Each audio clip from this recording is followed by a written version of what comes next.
Mikal Bridges, former Lakers players at Christian Wood, yan ang ating pag-uusapan. Final seconds.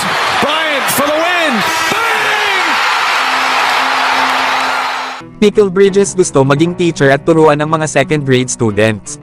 Pero ayon pa kay Bridges, mangyayari lang ito kapag tapos na siya sa paglalaro ng basketball. Nandito nga ay nagsalita naman si Paul George. At sinabing malapit na daw itong maging $400 to $500 million na player. At hindi nga daw ito magiging teacher ayon pa kay Paul George. Pero wala nga itong magagawa kapag ito talaga ang pinili ni Bridges kapag natapos na ang kanyang career sa NBA. Na masaya marahil ito na may bahagi pa ang kanyang mga kaalaman sa mga kabataan. Pero hindi rin maitatanggi na isa si Mikal Bridges sa mga pinakamahusay na two-way player sa NBA sa ngayon. Na 83 games nga ang nalaro nito last season. Ito nga ay dahil sa na-trade ito kasama pa ng ibang mga players papuntang Brooklyn Nets para kay Kevin Durant. Kaya naman ay patuloy pa rin ang streak ni Mikal Bridges na naglalaro ng wala pang minti sa kanyang 5-year career sa NBA. Na meron na nga itong 392 games. Sa ibang balita naman mga idol, ilan naman sa mga dating player ng Los Angeles Lakers ay nagkaroon kamakailan ng workout sa Golden State Warriors. Ito nga ay sila Kent Bazemore, Juan Toscano Anderson na mga dati na ring players ng Warriors. Na marami pang ang mga players ang pinag-workout ng Golden State Warriors. Kasama pa dyan ang mga free agents na sila Stanley Johnson, Dwayne Dedmon, Will Barton, Jalen Noel at Derek Favors. Naghahanap nga ang Warriors ng isa pang veterano na isasama nila sa kanilang final roster. Lalo at malapit na ang training camp kaya naman gusto na nilang makapili kung sino ba ang kukunin nilang player papasok ng regular season. Na ngayon ay isa pa naman ang Warriors sa mga contender na kupunan para manalo ng championship.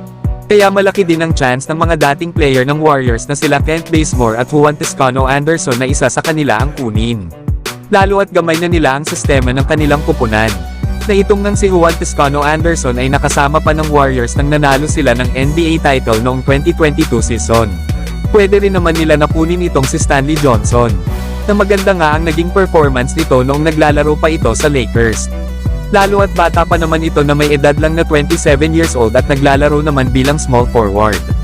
Na bukod sa opensa ay maaasahan talaga ito sa kanyang depensa. Pero nakadepende pa nga ito sa kanilang magiging workout. Kung sino ba ang pipiliin sa kanila ng Warriors. At para naman sa huling pag-uusapan natin mga idol.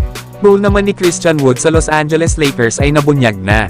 Na ayon pa sa report ay ilalagay daw ito ng Lakers sa kanilang bench unit. Ito nga daw ang gagawin nilang pamalit kay Anthony Davis kapag nagpahinga na ito. Kaya bihira pala natin makikita mga idol na magsasabay sa loob ng court sila Anthony Davis at Christian Wood.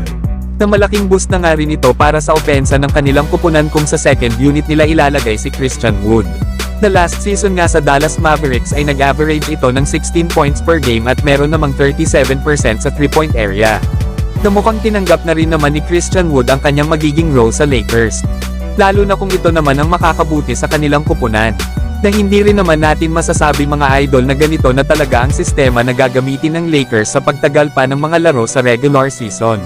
Malay natin baka maganda ang ipakita ni Christian Wood at ilagay nila ito kasama ni Anthony Davis bilang starter ng kanilang kupunan. Pero kayo mga idol, ano ang masasabi nyo dito? So hanggang dito na lang tayo mga idol. At huwag nyo naman kalimutan mag-subscribe bilang pagsuporta.